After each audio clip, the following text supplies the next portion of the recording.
Funding provided by the Richard P. Garmany Fund at the Hartford Foundation for Public Giving.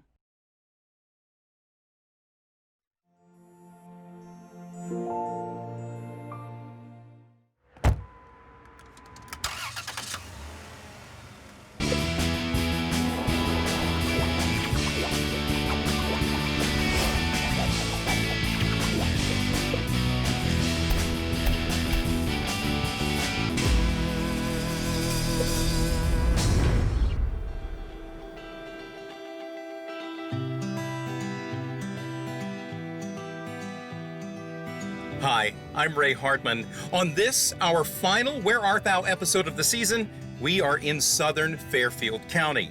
In this part of the state, museums, performing arts venues, and art galleries abound. So do some amazing artists, and I want to learn more about them.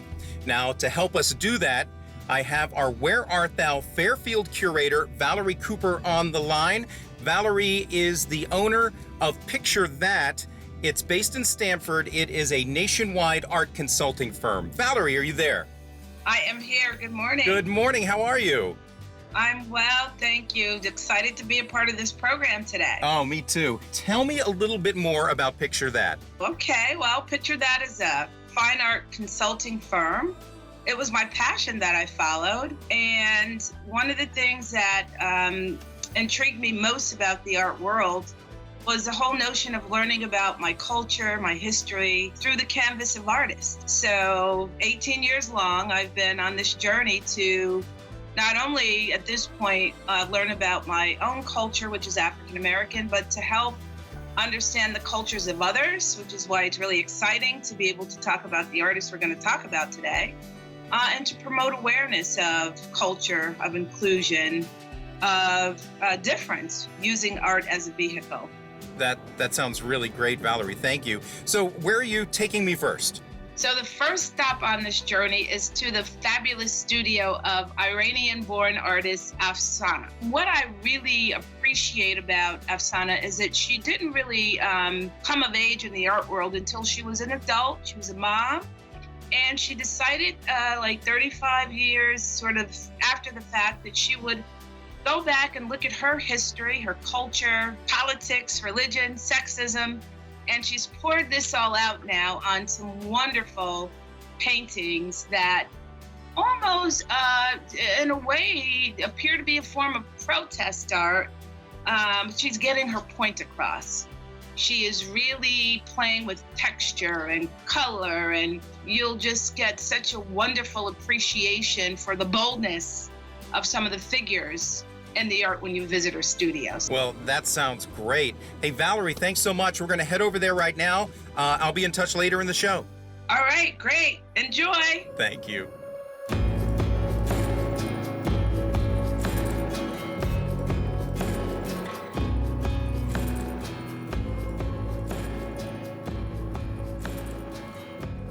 I want to ask you first about growing up in Iran. And did you know back then you were an artist?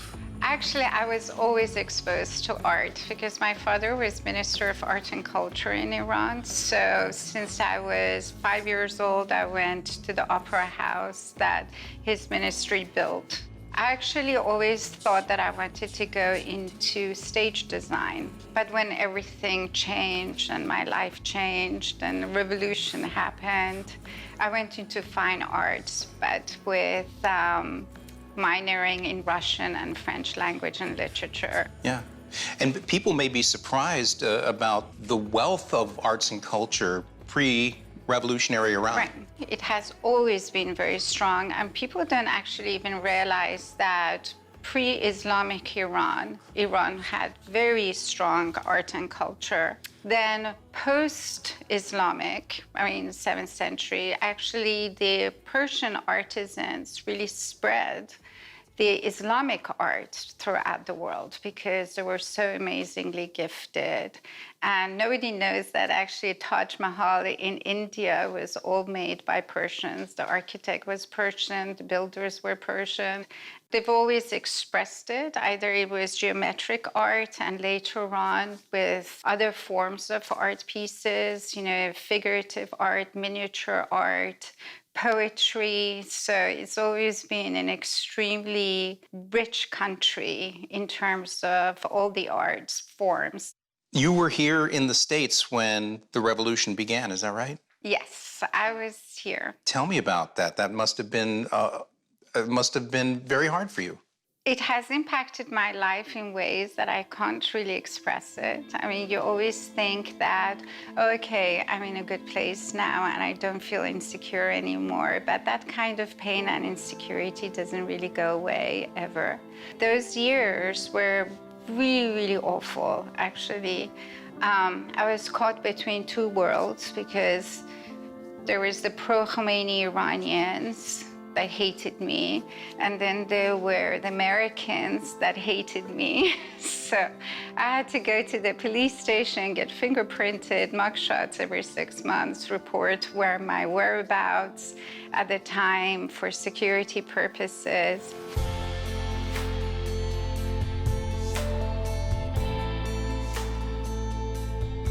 You were making art then? I was making art, and actually one time when I had this anti-Khomeini paintings and what is happening in Iran, especially because the rights of the women were taken away, some pro-Khomeini students came and broke up my canvases and threatened my life, and I had eggs on my car every day. But, you know, I really stopped making any political art when my children were small. But now that they're older, I feel that it still is important to say what I need to say for the sake of my children, for the sake of their future, and because I have a voice in this country and a lot of people don't.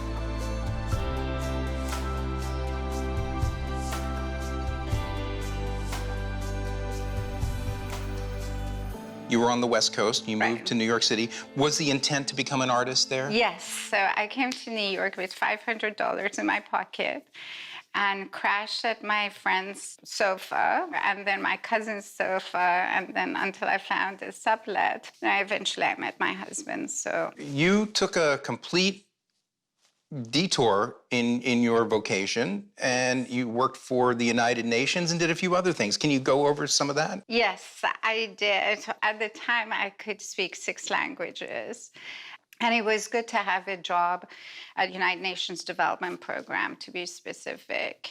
And it was very rewarding. But at the same time, I was very disappointed to see the inertia of the work. So Right. there are a lot of good people on the field. There are a lot of good people who try very, very hard to do the right thing and to make the right decisions.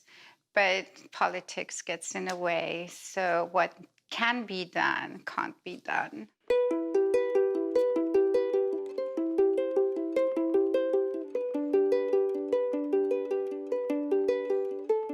You went back to painting full-time in 2009. Yes.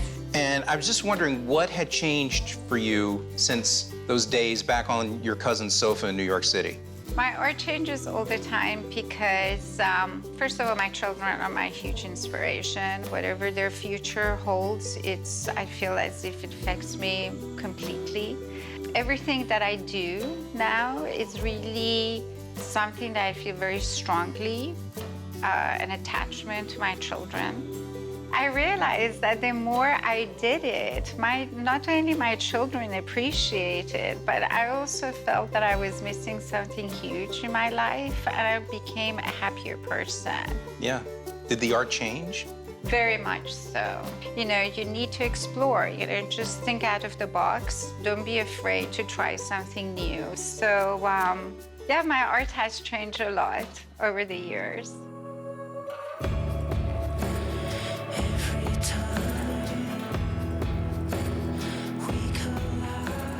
This painting that is kind of keeps evolving, and with the global warming and with everything that is happening, is like, okay, we're so concentrated on oil, and it's actually water that is the liquid gold, not oil.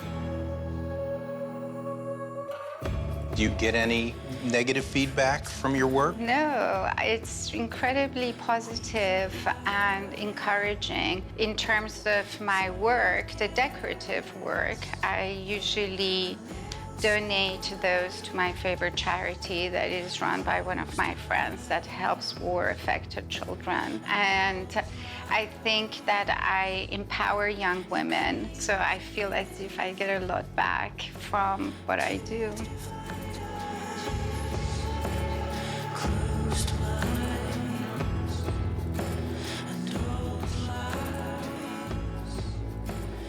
Well, Afsaneh, thank you so much for sharing your story and telling us about your creative process and your beautiful artwork. Thank you. Thank you so much.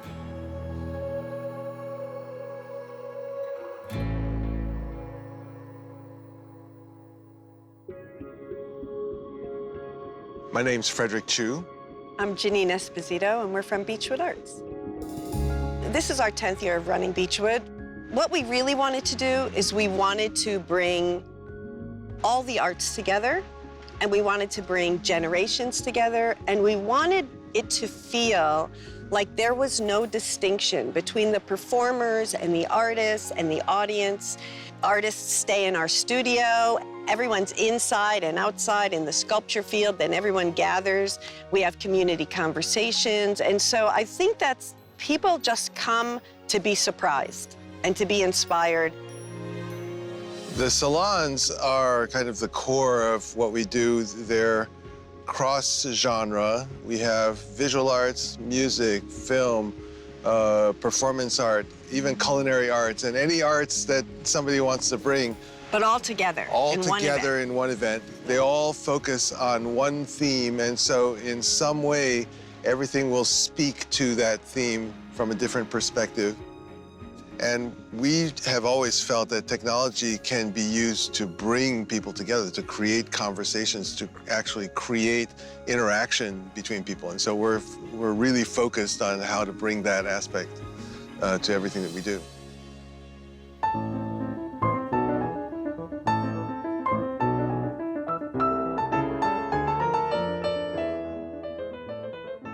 This is a Yamaha Disclavir. It's actually a concert grand.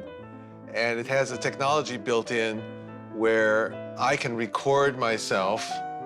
When I play a note down, it tracks with lasers how fast I'm pushing the key. It tracks when I press the pedal down and how far I'm pressing it, how quick and how slow.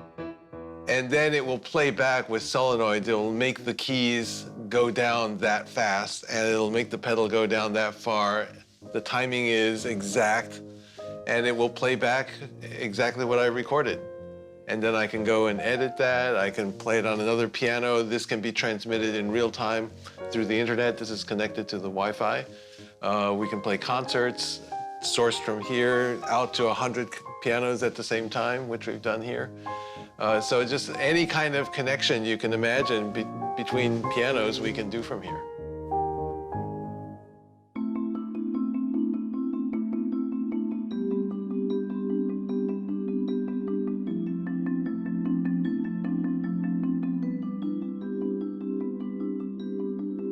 We say there's a juju under this tree, and a lot of people who come to the tree feel the same way. And we think that the tree Svengali'd us into buying this house. But it's a 400-year-old tree. The symbolism of the copper beech is the keeper of ancient learning and using that to forge new ideas. We didn't know that till after we bought this place, but we felt it. And it's been here for 400 years, and through all these storms, it's just steady as a rock. And it just keeps growing. And the more art installations we did under the tree, I know it sounds crazy, but Stimulated the tree. It's growing more than ever. In fact, in that tree, we had an artist who came and put 1,000 little tiny houses under the tree. 4 months later, she came to pick up that installation, and the tree had grown over 2 of the houses. And now they are in, you can see the holes where they're subsumed in the tree already. So we feel like it's the soul of the house, and we feel like it's representative of the roots being, you know, kind of the old tradition, the canon, it's a foundation, and then the growth that's today. And that's the innovation, that's the arts. So that's what it symbolizes to us.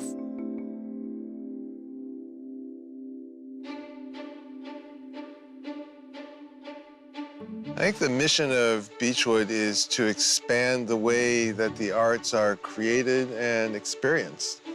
And we feel that collaboration is a key factor. Relevance to what's happening today is key. Innovation, too. Including innovation, innovative ways to do things, as well as new technology. And all of that towards the goal of creating community. I mean, that's going to be the end result of everything that we do, because that's why we're doing all of this. It's the arts, that's the reason for the arts. And if we can bring people together to do that, then we've fulfilled our mission. Well, we have one last stop on this great day here in Southern Fairfield County. Let's get in touch with our Where Art Thou Fairfield curator, Valerie Cooper. Tell me where we're headed next. Well, next we're headed to the studio of Jermaine. Jermaine began his career as a graffiti artist, and he and I have worked together for numerous years. Most recently, he was one of the lead artists on the Black Lives Matter social justice mural for the city of Stamford. Jermaine is a brilliant artist in that he has not only mastered the genre of painting, but he has a whole line of fashion design, interior design. I just recently saw a phenomenal wall that he decorated using graffiti and other styles of symbols in a restaurant. So I think that you're going to get a totally different yet equally intriguing experience when you enter the walls of Jermaine's studio. Well, Valerie, I'm really excited about this because I always wanted to have someone who's had experience with graffiti art on the show. So really looking forward to Jermaine. Hey, great job today. Thanks so much. All right. Thank you guys for having me. Have a fabulous visit. Absolutely. Let's go meet Jermaine.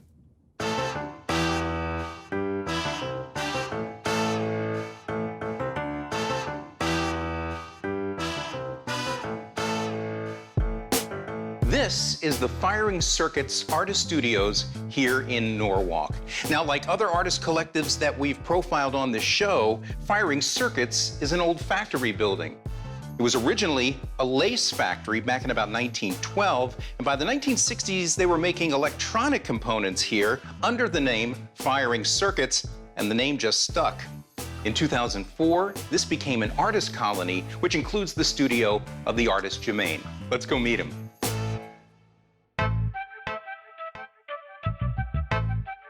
All right, Jermaine, thanks for doing this beautiful studio space here. Tell me about yourself. I'm an artist by nature, I guess you could say. I started off doing art at an early age, you know, influenced by, you know, graffiti in the early 80s. You know, grew up in this area for the most part. So I was part of, like, the first generation of, like, you know, graffiti artists or hip-hop art, you know, things that came out of the hip-hop culture, which graffiti art was one of them, mixed with, you know, breakdancing and DJing. So that whole culture really, you know, influenced me at an early age. You know, we're talking about, you know, 9, 10, 11. So that was sort of my introduction to the art world. One of the main things that influenced me, you know, other than, you know, just the culture and the music, was graffiti. You know, just seeing art and seeing, you know, these guys go out and do big, bold pieces, and, you know, that inspired me. So you had this, like, almost like this kind of perfect storm of being a creative person, hip-hop kind of migrating early from the Bronx to Bridgeport. Yeah. And you were there to do it. Yeah. Tell me about the first things you started tagging and what it looked like. Well, I think every graffiti artist starts out terrible. Is that right? I don't think anybody just comes out the gate with just like the best tag or the best, you know, piece. Yeah. You know, because there is evolution. You know, it's like you start out just doing tags, just, you know, want to tag your name on the wall, And then, as you start to incorporate things that influence you, your tags turn into, bubble letters, and then it gets bigger and bigger, and then you start doing pieces. It's almost like going from a tag to a piece is like the evolution of doing graffiti. Yeah. You work in a lot of different mediums. Yeah, well, I think it's like you start to think of like, how can I make my stuff different? So I'm not just an oil painter. I'm not just a scenic painter or, portrait painter. I might do a portrait with, scenic stuff, with, architectural stuff. To me, I think that whole mishmash of stuff adds more energy to pieces, at least my work. Yeah, yeah. You have your roots in street art, the street artist persona, and I'm just wondering, in the current climate we're in, Black Lives Matter, we've got an election coming up. Do you feel like you want to go back to those roots, or do you feel a kind of pull in that direction again? Well, I don't think I've ever really left. I think street art is one of the most powerful, mediums right now, especially in this climate, because it's really, the essence of it is unrestricted. People have ideas and they have a voice and they just take it to the streets and put it out there, and society has to deal with it in one way. Yeah. But yeah, but it's always in my blood.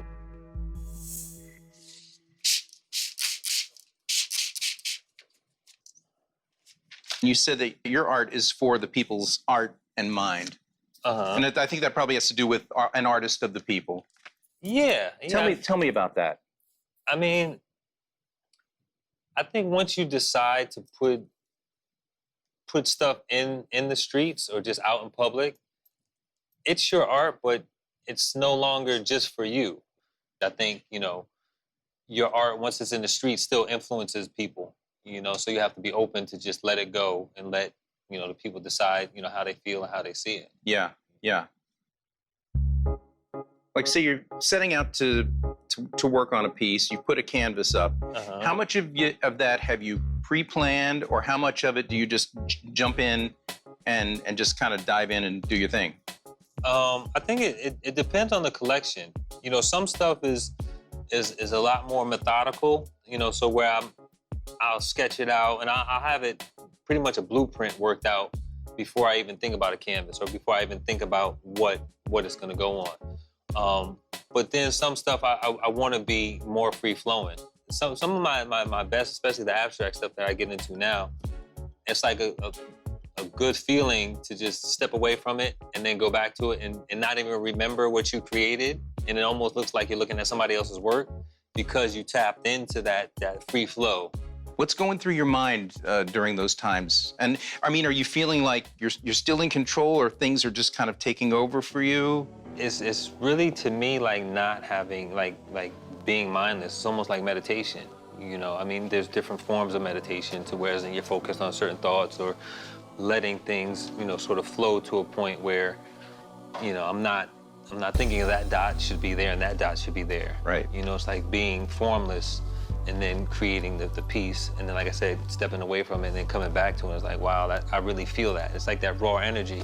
That thing, as artists, sometimes we lose track because we can get either, used to doing certain stuff or like, we're expected to do certain stuff.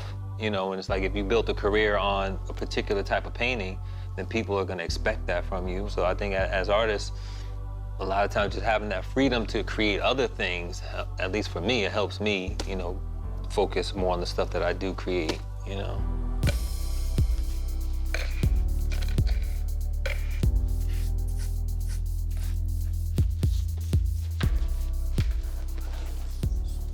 Jermaine, I want to talk about what you feel is the power of art. Can art be a transforming thing in this world? Yeah, I think it is. I think that's one of the last transforming things there is. I mean, just any form of expression, I think that's one of the most key things that, human beings sort of have even left. And I think, especially now with what's going on, you see a lot more people becoming artists or just doing art-based stuff, even if you're not becoming a full-fledged artist. You're gonna go to a paint and sip, or you're gonna go somewhere just to do something creative, just to break this whole, cycle of, just worry and anxiety and what's going on in the world, and I think that's helping transform, people's lives. I mean, art therapy is, obviously always been big, but I think now just even with the average person, doing something creative helps get them out of, this funk that's sort of clouding the world right now. Well, Jermaine, thanks for sharing your art with us and your story. This has been just a tremendous afternoon. Thank you. Definitely, I appreciate you guys.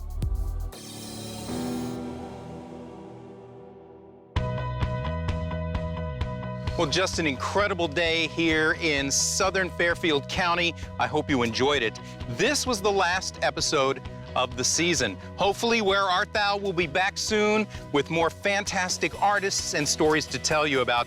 Keep your fingers crossed. On a personal note, in these stressful times, I can't express enough how grateful I am to be working on a show like this. Meeting the artists that we profiled on this show this season has been such a great experience for me, and quite honestly, it's been a wonderful respite from the crazy world that we live in right now. My hope for you watching Where Art Thou is that it helped in some small way to reconnect to the things that are important in life: art, beauty, community, and peace. Until next time, I'm Ray Hardman. Thanks for watching Where Art Thou?